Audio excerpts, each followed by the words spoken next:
Olá, sou Tamires Mello, professora de Geografia da Escola Estadual Eleanor Roosevelt.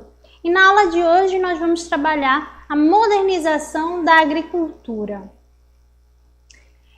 Então eu trago aqui para vocês essas imagens, que mostram esse maquinário, a colheitadeira, jogando dispersantes agrícolas aqui, o avião, jogando inseticida para plantação, certo? E aí essa modernização da agricultura, A atividade agrícola estão em constante processo de inovação para obter uma maior produtividade. Nesse contexto, durante a década de 1950, ocorreu de forma mais intensa o processo de modernização da agricultura, que evoluiu em um grande aparato tecnológico provindo de variedade de plantas modificadas geneticamente em laboratório, espécies agrícolas que foram desenvolvidas para alcançar uma alta produtividade, uma série de procedimentos técnicos como o uso de defensivos agrícolas e maquinários. Então essa modernização, volta para mim.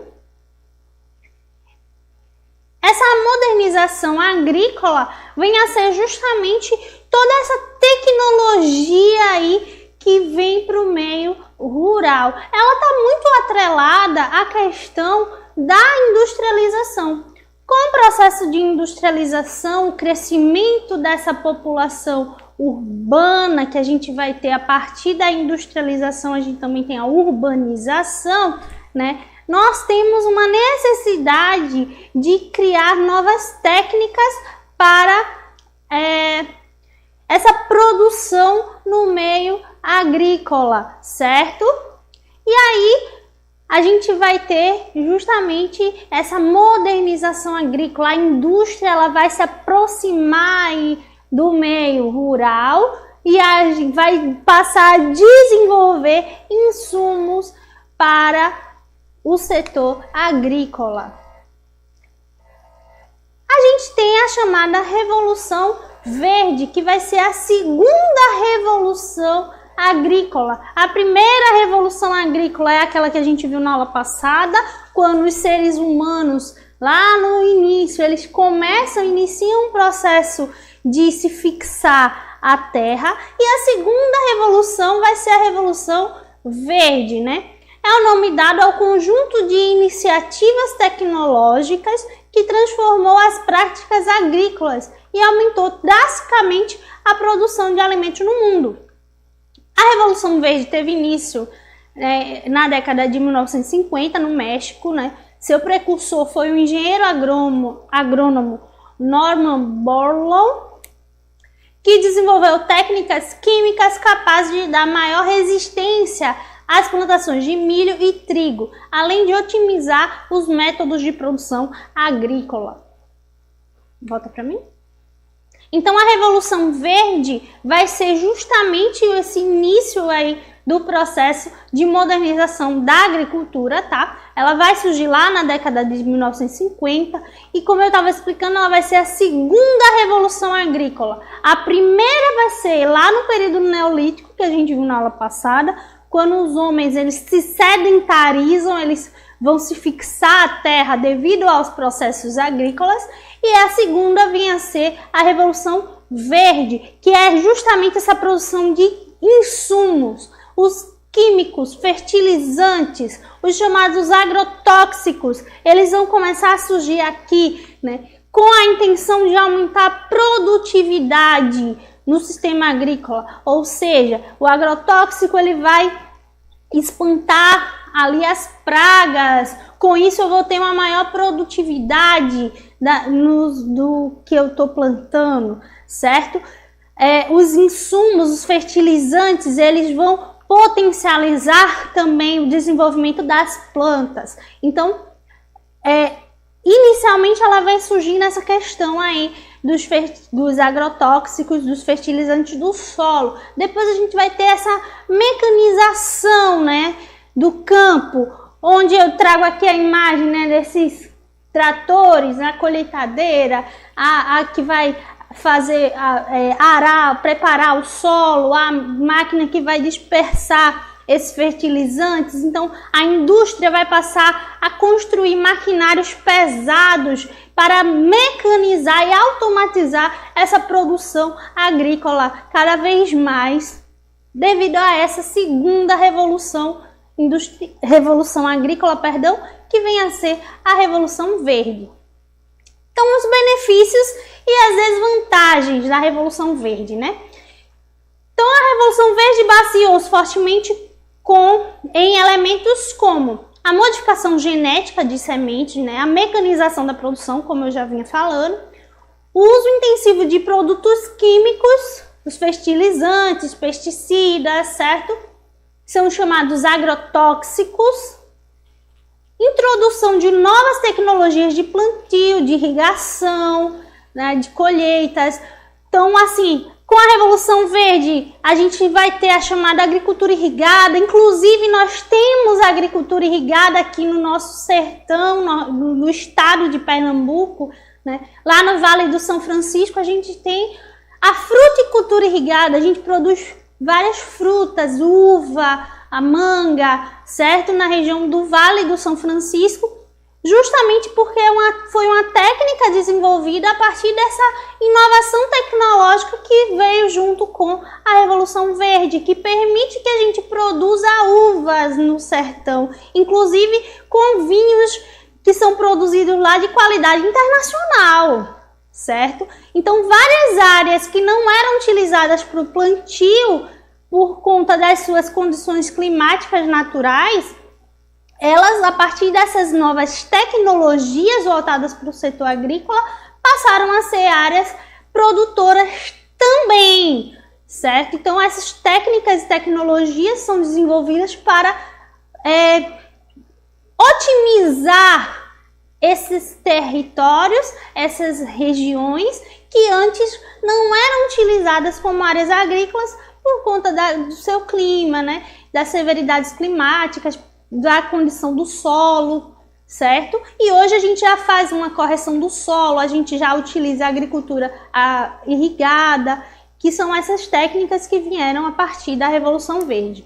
Mas quais são as suas desvantagens, né? Nem tudo é só benefício, a gente tem as desvantagens também, certo? Então, embora a Revolução Verde tenha sido extremamente benéfica, né, nas suas primeiras décadas, suas perspectivas negativas também são facilmente observáveis. Então, o altíssimo nível de utilização de água para sustentar os seus métodos, ele vai ser uma desvantagem. A alta dependência de tecnologia oriunda de países desenvolvidos. A redução da diversidade genética. O alto nível de degradação ambiental, né? O aumento da concentração de renda.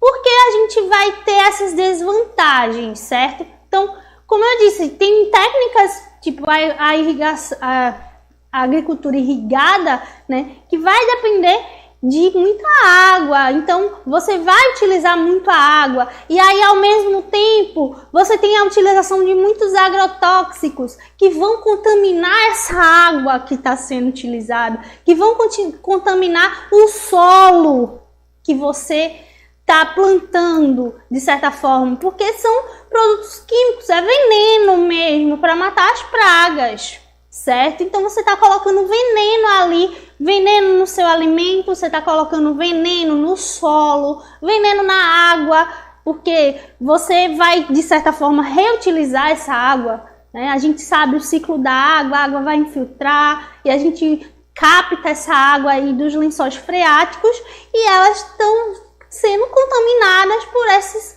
agrotóxicos, certo?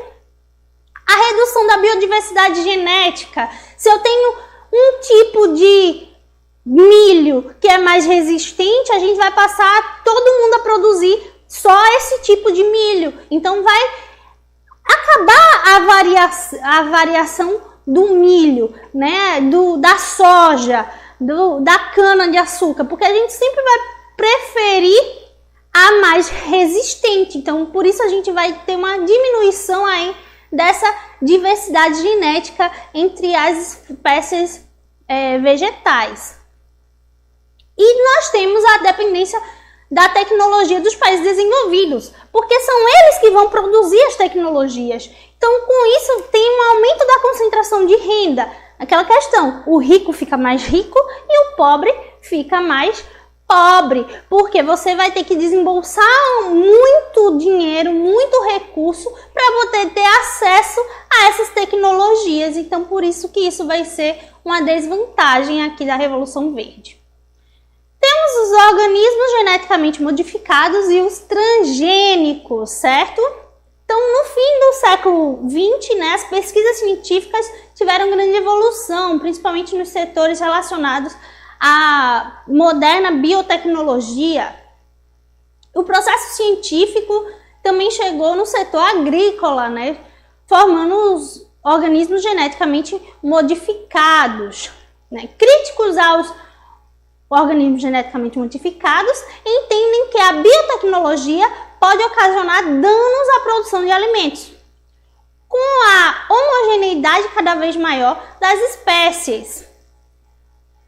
Se por acaso surgir uma nova praga, poderá afetar amplas áreas de cultivo. Então, olha só, o problema aí dos organismos geneticamente modificados vai diminuir mais ainda essa variedade genética, certo? E, além disso, tem a questão de que se uma praga se adaptar para consumir a esse tipo de organismo geneticamente modificado, ela pode se espalhar aí pelo mundo e não ter como controlar, porque cada vez mais a gente está usando o mesmo tipo de semente, né? As sementes transgênicas, as sementes geneticamente modificadas. Um detalhe, eu trago aqui para vocês esse símbolo aqui, esse triângulo amarelo, né, com um T no meio. O que significa isso? Quando você observar, né, no alimento que você consome em casa, no seu arroz, no fubá, o fubá tem muito, no pacote de biscoito, certo? Você observar esse símbolozinho aqui, ele está indicando que naquele alimento existe algum dos itens que compõem aquele alimento um alimento transgênico. Ou seja, sei lá, o fubá. O fubá é muito comum a você observar esse símbolo. Então, está indicando geralmente ali o milho que produziu aquele fubá, ele foi geneticamente modificado. Ele é um milho transgênico, certo? Por que tem que ter essa indicação? Para evitar alergias alimentares. Porque se o milho, eu pego o milho para ele ficar mais resistente, eu mudo ele geneticamente com alguma característica da soja, certo? Então esse milho natural não é mais natural, ele tem característica genética da soja. Mas eu tenho uma alergia alimentar à soja. Se eu como esse milho transgênico com a característica genética da soja, eu posso ter uma reação alérgica, se eu não for informada de que aquele alimento é transgênico. Então, se criou aí esse ícone, esse símbolo internacional para evitar alguns tipos de alergias alimentares devido a essa questão da mudança genética aí dos transgênicos. E aí a gente vai ter várias espécies de transgênicos, a soja transgênica, o milho transgênico, a uva sem caroço, né? A uva naturalmente não tem, ela tem caroço, certo? Mas a sem caroço já é uma modificação genética aí que foi criada para ela não desenvolver o caroço. E por aí vai. Cada vez mais a gente vem consumindo mais e mais alimentos transgênicos. Então a diferença, né? Os organismos geneticamente modificados são seres biológicos que tiveram seu material genético modificado, mas não receberam nada de uma espécie diferente, certo? Então ela tem a modificação genética, mas não receberam nada de outra espécie. Já o transgênico, ele vai ter uma alteração genética aí no seu DNA e RNA, recebendo alguma coisa de outra espécie. Por isso que ele vai ser o alimento transgênico. Então, essa meio que é a diferença entre os organismos geneticamente modificados e os transgênicos. E eu trago aqui as áreas plantadas com transgênicos no mundo, né? Então, a gente tem em primeiro lugar os Estados Unidos, certo? Que tem 72 milhões de hectares com a plantação de alimentos transgênicos, principalmente a soja, o milho, o algodão, a batata, a abóbora, certo? O Brasil, ele entra aí em segundo lugar com 49 milhões de hectares, certo? Plantados com alimentos transgênicos. Principalmente a gente tem a soja brasileira, que é transgênica, o milho e o algodão. Beleza? Então, no Brasil, né, como está essa modernização agrícola no Brasil? Então, o Brasil, como eu já disse, ele é um país agrícola, o setor agrícola brasileiro é muito forte, tá?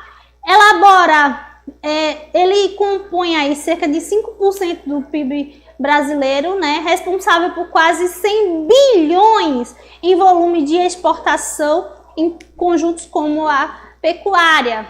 A modernização da agricultura no Brasil atual está diretamente associada ao processo de industrialização, ou seja, o campo se modernizou a partir do momento que a gente se industrializou aqui no país, ou a partir da década de 1960, 1950, 60, que a gente vai ter um processo de industrialização mais forte aqui no Brasil, e com isso a gente tem essa modernização do campo. Fator que foi responsável por uma reconfiguração do espaço geográfico brasileiro. Nesse novo panorama, o avanço das indústrias, o crescimento do setor terciário, a aceleração do processo de urbanização, colocaram o campo economicamente subordinado à cidade, tornando dependente das técnicas de produção industrial.